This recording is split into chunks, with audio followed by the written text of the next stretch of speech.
তো প্রিয় দর্শক, আসুন শুরুতে জেনে নেব আজকের আবহাওয়া সকাল থেকে কেমন থাকবে এবং সারাদিন কোথায় কেমন থাকবে, কোথায় কোথায় ভারী বৃষ্টি, কোন কোন জেলায় হালকা থেকে মাঝারি বৃষ্টি, আর কোথায় কোথায় দমকা হাওয়া বয়ে যাওয়ার সম্ভাবনা রয়েছে।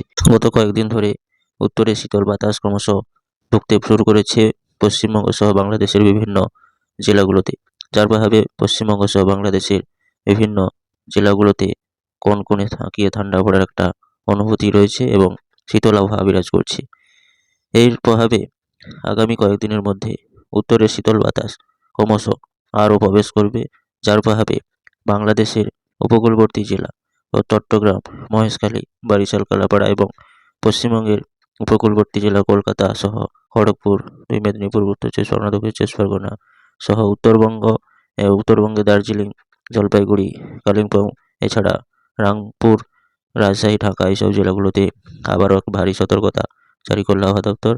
উত্তরে শীতল বাতাস ক্রমশ আরও প্রবেশ করবে, যার প্রভাবে আগামী কয়েকদিনের মধ্যে আরও কনকনে জাঁকিয়ে ঠান্ডা পড়ার সম্ভাবনা রয়েছে, এমনটাই আবহাওয়া সূত্রে জানানো যাচ্ছে। তাই আগামী কয়েকদিনের মধ্যে আবারও এক সতর্কতা জারি করল কনকনে ঠান্ডার আবহাওয়ার।